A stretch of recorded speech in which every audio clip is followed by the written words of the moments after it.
Welcome to Websites for Rail Enthusiasts. In this series of short videos, I cover the most useful websites for rail enthusiasts in the UK.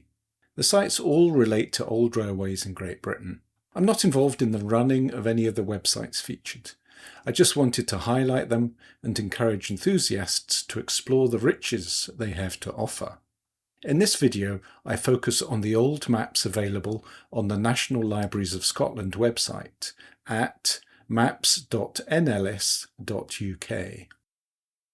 This is a fantastic resource with hundreds of scanned maps available to view. Although hosted by the National Libraries of Scotland, the maps available cover the whole of the United Kingdom. Of most interest to rail enthusiasts will be the old Ordnance Survey maps from the late 1800s onwards. There are also town plans and older maps from as early as the 16th century. Let's explore. First, here's the front page for the National Library of Scotland maps, and we see there are 4 options for viewing maps. The first is by marker pin. Let's delve into that. With the marker pin option, we can either type in a location or zoom into the location we want. Here I've zoomed into the Springburn area of Glasgow, and I've placed my marker pin where the St Rollox Carriage Works used to be. On the right we see all the maps that are available that cover this area. There are 185 of them.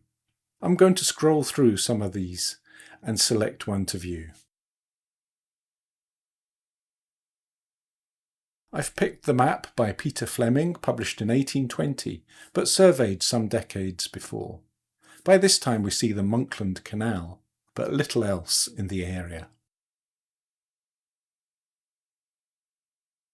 If I select a map of 1825, I see the chemical works built by Charles Tennant on the canal, but still no railways yet. The David Smith map of 1828 shows the start of the Garnkirk and Glasgow Railway, next to the chemical works. Construction of the Garnkirk and Glasgow Railway started in 1827, but there were considerable difficulties in building the line, and it didn't open until 1831. And we can continue to scroll through all the maps that are linked to the location we've marked. Here I've jumped to the 1910 Ordnance Survey 6-inch to the mile map. Coming back to the front page, we have the map finder with outlines. This gives a map with outlines of the Ordnance Survey maps available. Here I've zoomed onto Darlington and I can see the OS maps available on the right hand side. 11 maps in this instance. The 1855 Ordnance Survey map shows the Stockton and Darlington Railway heading off to the east and now intersecting with the York to Berwick Railway. Back on the front page of maps.nls.uk, I find the Geo-Referenced Overlays viewer. This, for me, is the most useful. Using it, we can select a location and then filter through all the maps available for that location, from the earliest to the modern. Zooming into Springburn again, here's the Ordnance Survey Old Series 1-inch to the mile from the early to mid-1800s, showing the St Rollox Railway Works and the Cowlairs Railway Works, but not the Hyde Park Works. The detail on this map is not very useful. I switched to the 6-inch to the mile OS map from the late 1800s to get much more detail. The Atlas and Hyde Park works have now been built. And here's the area in the 1950s.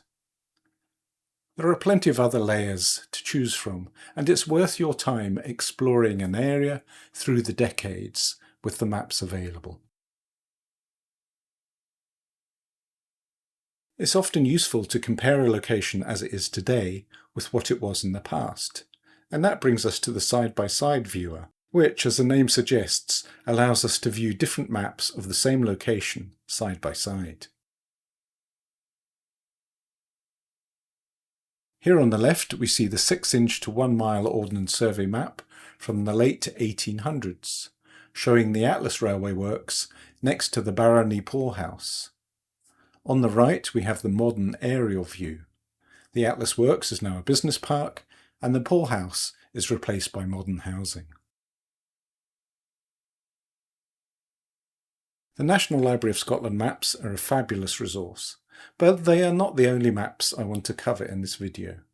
The new Adlestrop Railway Atlas, being developed by Richard Fairhurst, provides a map of current and historic railways in mainland England, Wales and Scotland.